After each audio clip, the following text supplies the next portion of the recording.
Resident Evil Village might be the biggest game of 2021 so far. Not just because of the giant vampire lady everyone is obsessed with. Reviews are live and the game is scoring pretty well. There's a lot of comparisons to Resident Evil 7 and of course Resident Evil 4. But the numbers don't tell the full story. Here's what the reviews are really saying.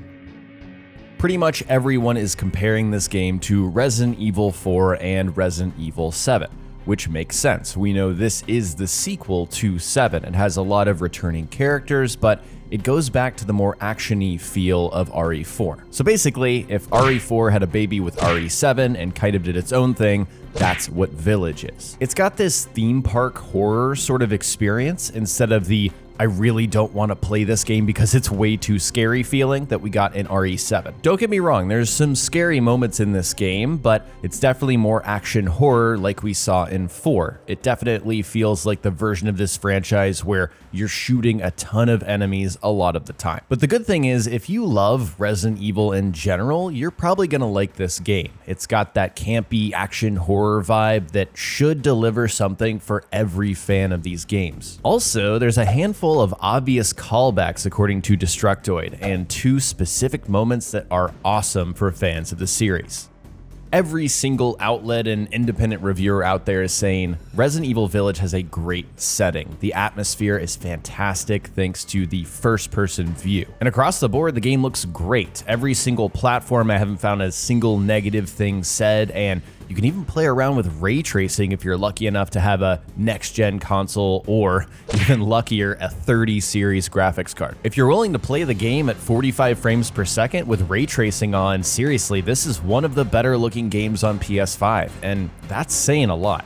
Compared to RE7, which really dialed back the action in support of more horror, this game has stronger gameplay to support more action. So there's a lot more depth here. There's tons of weapons, and you're upgrading those guns over time. You're dealing with inventory management. Pretty early on, you'll meet the Duke, who looks absolutely ridiculous here. He's massive, and this is your vendor, so you can buy more guns, more upgrades. You can also do some hunting for passive boosts and bring them back to this guy in order to just get better, which feels weird in this game in Resident Evil, but somehow people are saying it works. Let's talk about Lady D, Dimitrescu, however you say it, the giant vampire lady. If you watched a bunch of trailers or you saw all of the memes, you might expect that she's like the biggest part of the game. Well, I mean, physically she probably still is, but she's not exactly the main bad guy. There's a whole cast of characters that get equal screen time, and for some reviewers, she was definitely the most interesting. So depending on what you expected going in and how much you like these other characters as you play, this might be disappointing, or it might, reveal that you actually like some of these other guys that weren't marketed as heavily. If you like shooting, if you like action, then this is the game for you. Village has a ton of shooting. Now, if you like action mixed in your horror, then you're probably really gonna dig this, and some people are saying the gunplay feels fantastic. Others are saying the gameplay design could have been tighter here, because if you appreciate the first-person view of 7, you might like this, right? And that was for a specific horror feeling.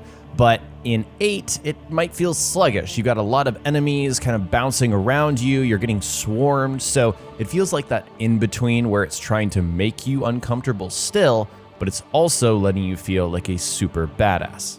But don't worry, because even though there's more action, there's still some extremely scary and jarring moments. Apparently there's one that everyone's referencing that is just insane. Remember, this is still a horror game, and it builds off of a lot of the same brand of body horror and kind of grotesque, insane moments we saw in Resident Evil 7. But because of all the shooting and the enemies, it might feel less scary to play overall, which, depending on who you are and what you want, that could be a good thing or a bad thing. At a certain point towards the end of the game, you might feel so powerful that, yeah, not much feels like a threat, especially if you're exploring everything and grabbing all of the ammo. But some reviewers found that they appreciated that power curve, that by the end of the game, you do feel powerful enough to really take on anything.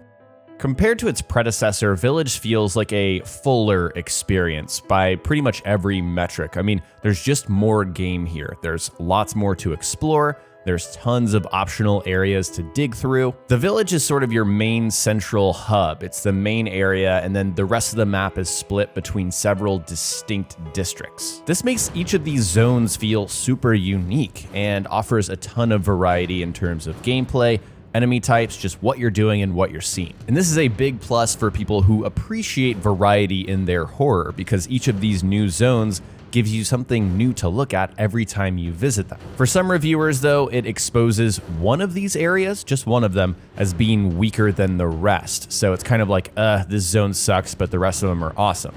Speaking of story, if you couldn't tell, we're not really spoiling in this video, but lots of people flat out just don't like Ethan Winters. Like we said, this is a sequel, so you see returning characters like Mia and their daughter, Rose, so she's pretty central to the story, but Ethan apparently is kind of boring. However, that does have the advantage of making the rest of the characters in Village shine. It puts the focus on the setting and the atmosphere and making you feel like you are the one who is there. For some reviewers, the start of the game was sluggish, pretty slow, so if you plan to do multiple playthroughs or you're someone who struggles to get into a game if the beginning is kind of slow, this could bother you.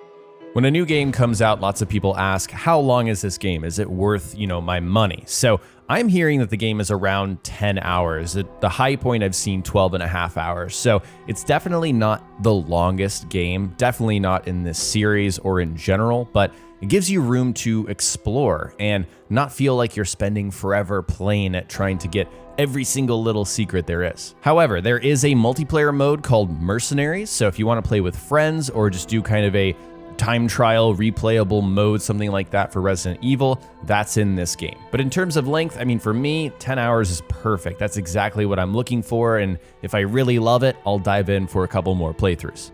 So, what are the reviews really saying? Resident Evil Village feels like a blend of familiar games in the series, and no matter what, there's something to enjoy. It's averaging in the mid to upper 80s in terms of scores. There's not a single negative review at the time of this recording, and only a few mixed reviews. I couldn't find any single problem with the game that's a real deal breaker that might make you hate it. If you're looking for the action-heavy horror that Resident Evil 4 offered, this could be one of your favorite RE games in years. But if you were blown away by RE7 and wanted more of that, then you might be a tad disappointed. Either way, it seems like there's something here that is worth your time, and for a lot of people, that's gonna be enough.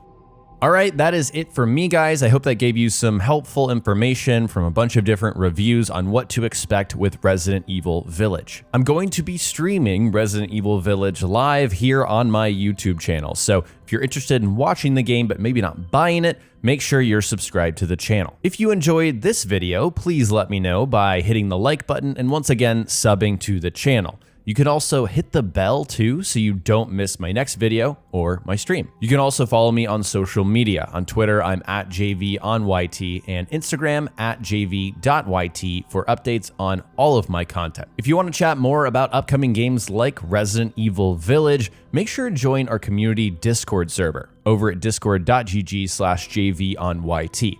Links for everything I've talked about are in the description below. Big thanks to my YouTube members, Ultra fans Bill, Cam, and Jacob. Super fans Tipsy, Sergey, Tarl K, and William. Fans Matthew, Spyro, JVO, Level 42, Bloodsky, and Kamal. And supporters Nos, Sung, Adam, Mr. Hollow, Quickness, Firkin, Jay, Sam, Abhishek, Ferris, Report, and Gabrielle for supporting the channel. If you want to support me further, click the join button below this video. Thank you so much for watching, and I'll talk to you next time.